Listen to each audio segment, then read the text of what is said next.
So we're now talking about ability, ability, yani capability. So, like we said, this is a section that usually this talk is discussed when talking about destiny. In particular, when discussing whether the slaves can create their own deeds or not, which they can't. That's what Ahlul Sunnah says.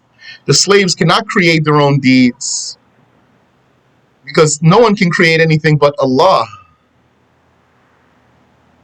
Rather, the slaves have a created choice. They have a created choice. When we say they have a created choice, that means Allah creates their choice. They don't create anything. No one creates anything but Allah. But some of the opponents of Ahlul Sunnah disagreed with this. So we're going to now read this issue.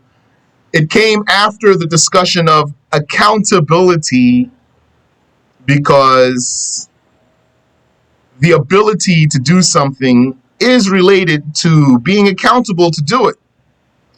The inability to do something is a reason to not be accountable to do it. And so Allah says, "La yukallifu Allahu nafsan illa wus'aha." Allah does not obligate a soul, but with its capability. He doesn't make someone obligated to do something that he's unable to do. So there's an issue. What is the judgment of making the unable accountable? Is it impossible to make the unable accountable? No, it's not impossible. But as a religious rule, Allah does not. That's what he told us here. Allah told us that he does not do it. It's not that it's impossible in itself, though. It's not impossible that Allah would make an unable one obligated to do something, but he does not.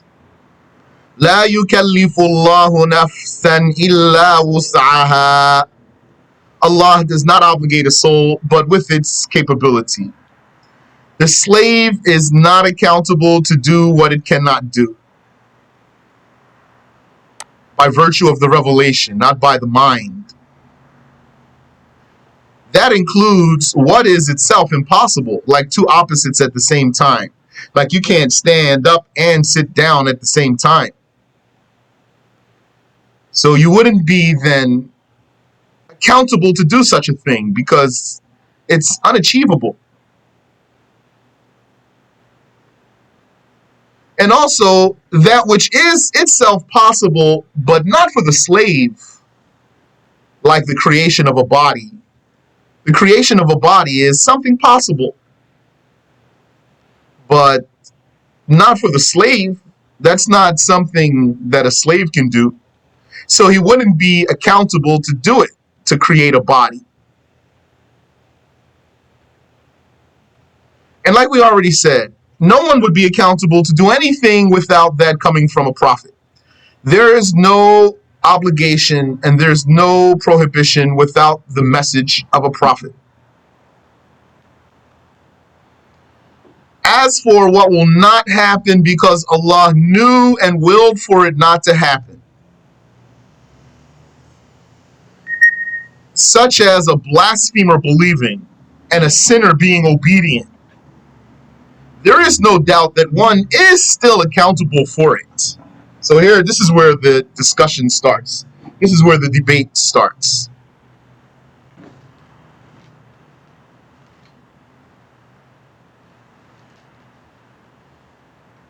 Is the slave accountable for something that Allah willed to not happen?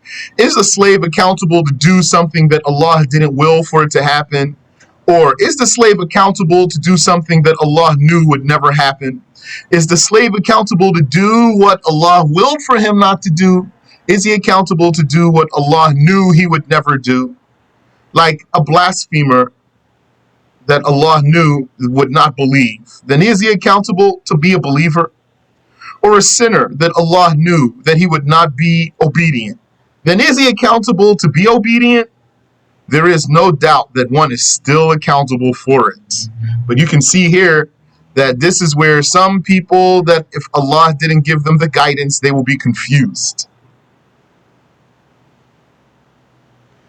They would say, how would he be obligated? How would he be accountable to do something that Allah willed for him not to do? And then it cannot soak through their minds. And then they're going to fight against the people of the Sunnah with fallacious arguments. The able one has two types of istita'ah, ability. The able has two types of ability. And when we say the able, you might just think to yourself, the able person. But more exactly, according to Al-Ash'ari, the able one is the exact member or organ that performs the act. So the able one might be your hand in particular, or the able one might be your tongue in particular. That's what Al-Ash'ari says. Depends on what the issue is. So the able has two types of ability. And ability linguistically means qudra, power. This means that the term ability has two usages. One is the true inner power by which one acts, that power by which he moves. That's an ability. Your ability to just get up and sit down or do whatever it is that's within your means. When I say means here, I mean which is within your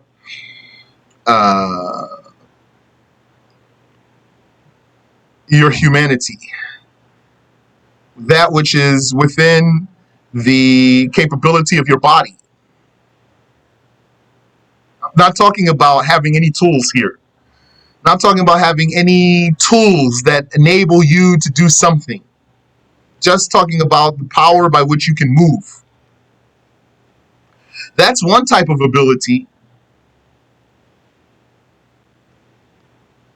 And then there's also the outward means and tools by which one achieves.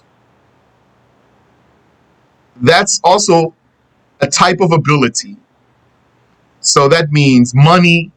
Money might be ability, or a vehicle would be ability, or some tool would be ability.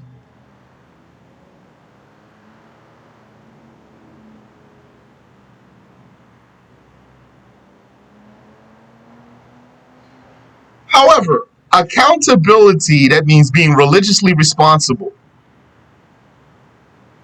And Allah's order, which is his command, for you to do something or not do something. His order and his prohibition, that is. Accountability and Allah's order, it's his order that makes you accountable. Allah commands, do this, don't do that. A prophet delivers that reaches you, and then you will be accountable, whether you like it or not. Even if you don't like it, you will still be accountable, and then you'll see on Judgment Day. Accountability and Allah's order are related to only one of those two types of ability. Not the power to move. That's where the deviant people get confused. Your religious accountability is not based on your power to move.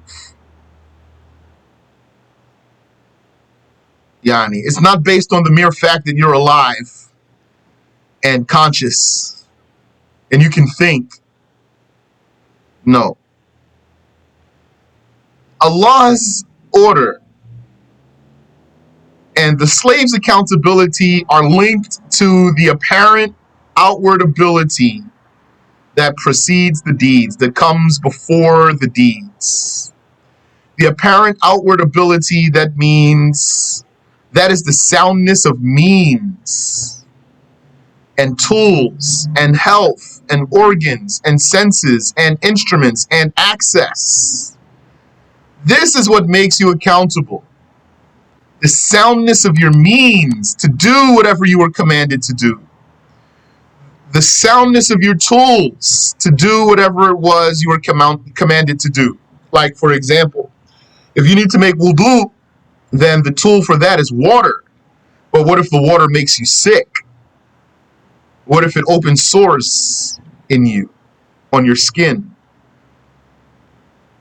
Then you don't have the soundness of the tools here. Or what if your responsibility was dependent on you having access to something, being able to access something or somewhere? So all of this goes back to the word means.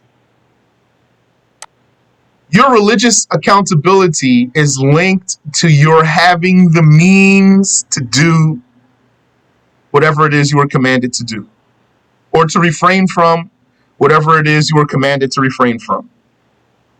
Accountability and the religious orders are relevant to having this type of ability because one normally has the power to do the deed, the real inner power. One normally has the inner power to do the deed when he has the outward means to achieve it. That means, usually, the way Allah created this world, when we say usually means, the way Allah created this world is that if you have the tools that you need, or the tools that enable doing something, then if you wanted to do that thing, you'd be able to. That's how Allah made this world normal.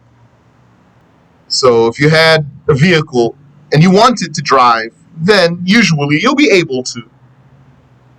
Or you had a big body of water and you wanted to swim, then you would be able to, like that. If you have water, then you can make wudu. If you have money, you can pay the zakah. So the religious accountability is not linked to that inner power, which is your true power. The religious accountability is linked to the means that enable you to achieve something. This means that what exists prior to the deed might be called power or ability. What exists prior to the deed? The water that is existing before you have to make wudu. The money that's existing before you have to pay your debt. This tool that makes you accountable, you can call it power. You can call it ability, the tool itself or the means itself. So if you don't have a car and someone said, "Can you give me a ride?" it would be valid for you to say, "I don't have the ability." It means I don't have the tool. And there is no difference about that for Ahlul Sunnah. But they are not the inward power by which one acts. Those tools and means, they are not the inward power by which one acts. That inward power by which you act, that's not what the religious accountability is linked to. An-Nasafi said, وَيَقَعُ هَذَا الْإِسْمُ عَلَى سَلَامَةِ الْأَسْبَابِ وَالْآلَاتِ وَالْجَوَارِحِ. This name, ability or power, could also apply to the soundness of means, tools, and organs. وَصِحَّةُ التَّكْلِيفِ تَعْتَمِدُ هَذِهِ الِاسْتِطَاعَةِ. And the validity of accountability depends on this ability, the means. As will be said, when one has the means, but it was not willed that he did the obligation, like he has all the means to perform his prayer on time. He has the water for wudu, he's not sick, he has the strength of body, he knows his qibla, everything. He can cover his awrah, he has all the means. Anyway, qibla and covering the awrah don't prevent prayer, but he's able to do, as far as tools is concerned, he has all the means for performing his prayer. So someone would say, so what if he just sat in his chair and watched the game or played a game until the prayer time went out? Wouldn't that mean that Allah did not will for him to pray? The answer is yes. That would mean that Allah did not will for him to pray. So then someone might say, then wouldn't that mean that if Allah didn't will for him to pray, that he did not have the power to pray? He did not have the ability to pray? So if we say yes, it would mean he did not have the ability to pray. So then someone might say, didn't Allah tell us that he does not make us accountable for what we are unable to do? So you say to that person, here you are confused. You need to know there's two types of ability. He had, though, this one who just played until the prayer time went out, he did have the means to pray. That's what the religious judgments, the religious accountability is linked to. He has no excuse in the will of Allah. He was negligent because he had the means, so he was negligent. He's not excused here because Allah didn't will for him. He was negligent because he had the means, and normally Allah will enable you to do what you want to do if you have the means. So he was the one who squandered that actually. He has no excuse in the will of Allah because Allah said, وَقَالُوا لَوْ شَاءَ الرَّحْمَنُ مَا عَبَدْنَاهُمْ مَا لَهُمْ بِذَلِكَ مِنْ عِلْمٍ. And they said, had Ar-Rahman willed, we would not have worshipped those angels. That's what they said. They said, had Allah willed, we wouldn't have worshipped the angels. They do not have any knowledge of what Ar-Rahman willed. Yani, beforehand. They don't have any foreknowledge of what Ar-Rahman willed. So they have no excuse in the will of Allah. Yani, that's just like the person saying, had Allah willed, I would have gotten up to pray. So we say to him, you don't know what Allah willed before it happens. What you do know, though, ahead of time, is what Allah commanded you to do. That's one thing. You do know what Allah commanded you to do. That's one thing. And two, you had the means to do it. And you didn't know that Allah didn't will for you to do it. So you don't have any excuse in the will of Allah. Because at any time during that prayer time, you could have chosen for yourself, having the prior knowledge that Allah commanded you, and having the means, you could have chosen for yourself to complete the prayer before the time went out. You chose to squander that inner ability that would normally exist when you have the means. The slaves do not know what Allah willed until it happens, except by revelation. What they do know is what they have been commanded and forbidden, not what Allah willed actually to exist. So they are accountable to do what Allah commanded because that's what they knew prior. They are not accountable to do what Allah willed. Don't get that mixed up there. They're not accountable to do what Allah willed. They're accountable to do what Allah commanded them. That's clear?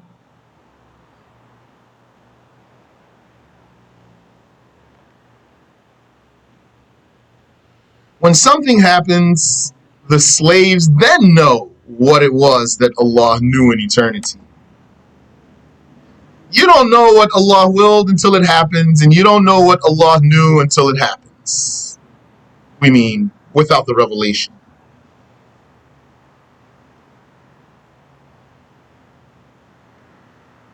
The inward ability that exists when the deed exists is the actual ability by which the deed occurs. It is a quality within us that Allah creates at the instant of the deed, at the instant of the deed. It means not before the deed.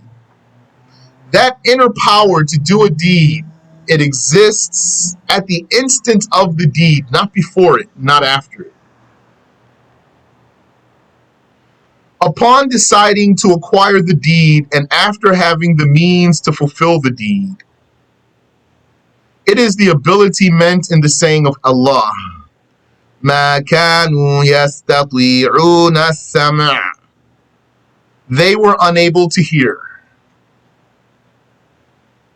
They were unable to hear. In this verse, those people were dispraised despite having the means and the tools to hear. So that same person, his question should then be, why are they dispraised in this ayah? Weren't they unable to hear? That's what Allah says. مَا كَانُوا يَسْتَطِيعُونَ السَّمْعَ. They were unable to hear. So why should they be accountable? Because they had the means to hear. They had the tools and the means to hear. Meaning they weren't deaf. They were not actually deaf. So it truly means that they were unable to accept what they heard, but they had the means to do so. So their being unable to accept does not excuse them when they had the means to accept.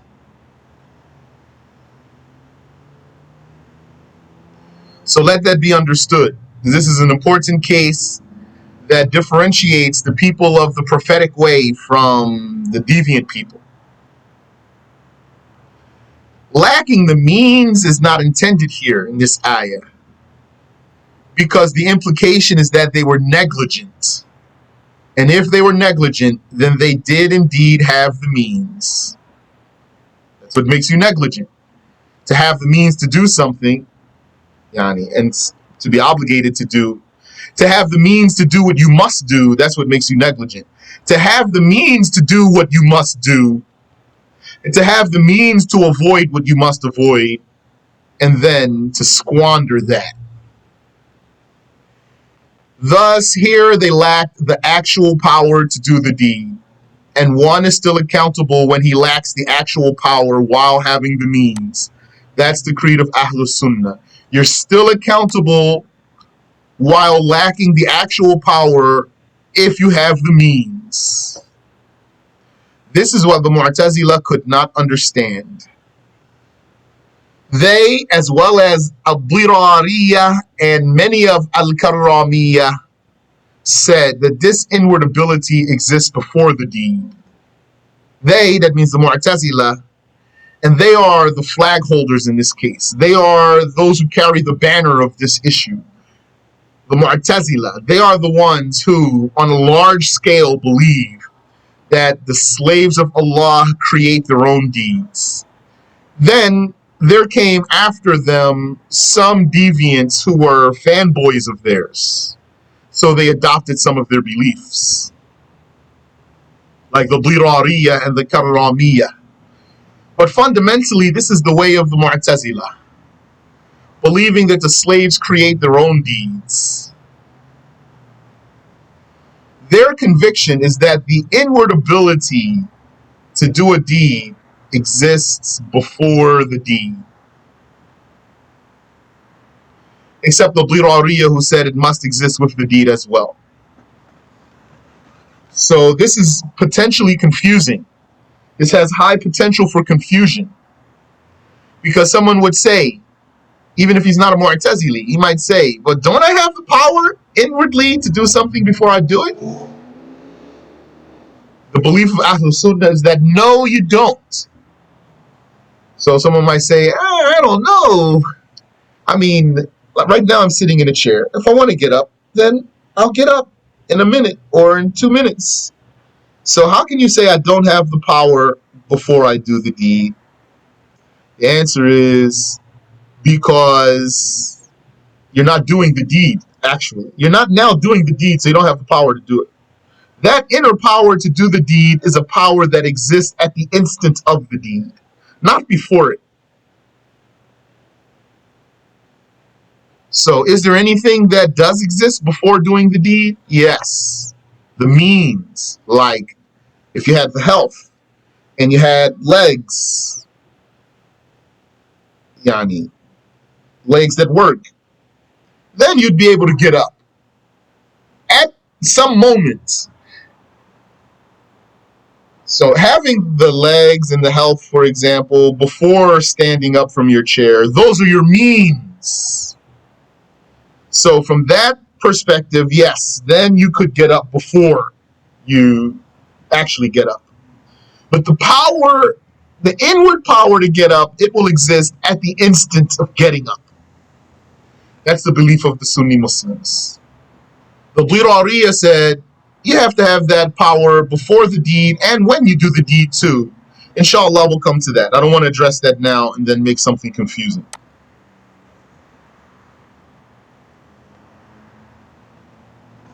So their fallacy, the fallacy of our opponents, was from 2 points of view: textual and mental, meaning they would bring us ayat from the Quran to argue with us, to tell us we're wrong, and they would give us what they consider to be rational arguments to tell us that we're wrong.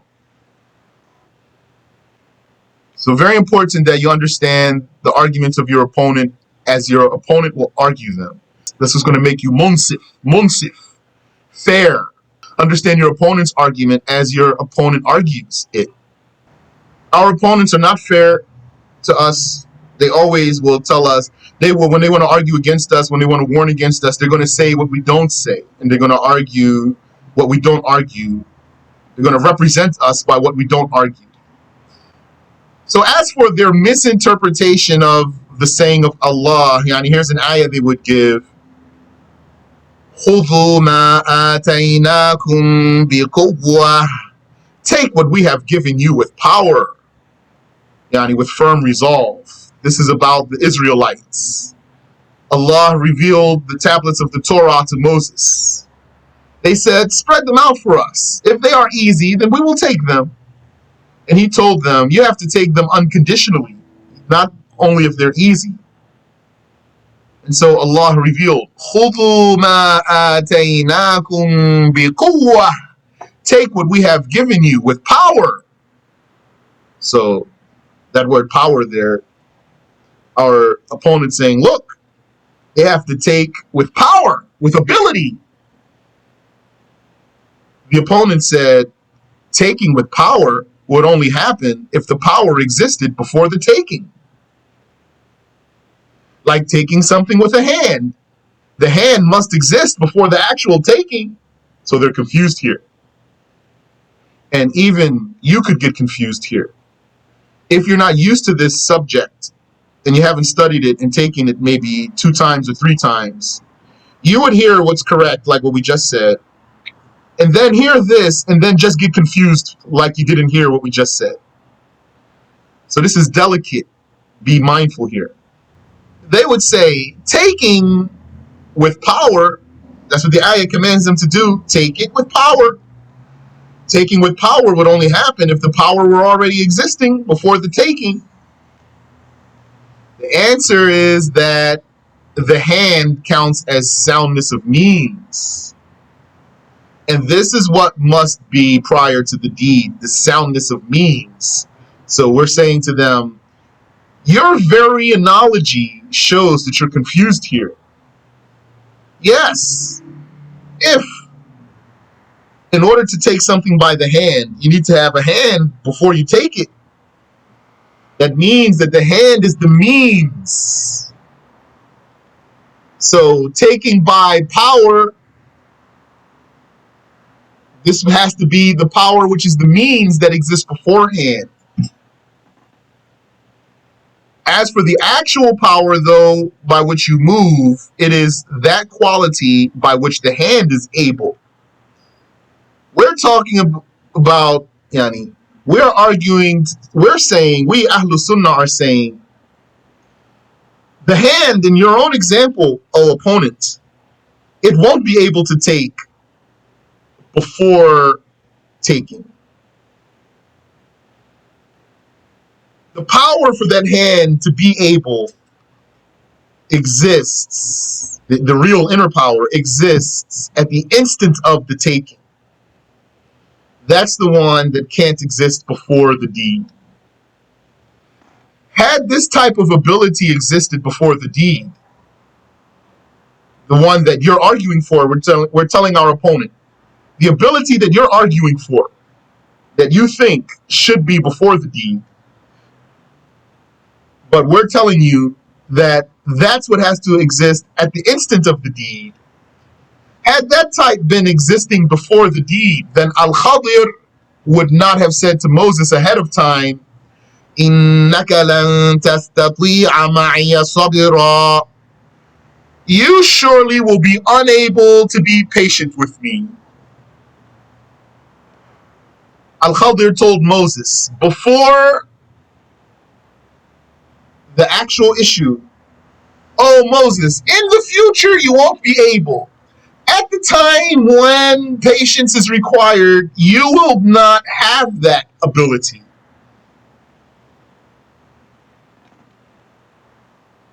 Because his ability to be patient later should be confirmed prior to the deed according to the opponent. That's clear? According to the opponent, Moses should already have the ability to be patient before the time of the patience. So then that means then, according to them, what Al-Khadir said is meaningless. That you won't be able in the future, because he should be able now. Furthermore, Moses would not have made his ability to be patient conditional by saying, Satajiduni insha Allahu sabira. If Allah willed, you will find me patient. So he's talking about the future, because making a condition is for the future.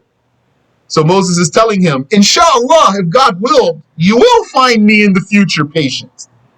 And so that's how we refuted their textual argument against us.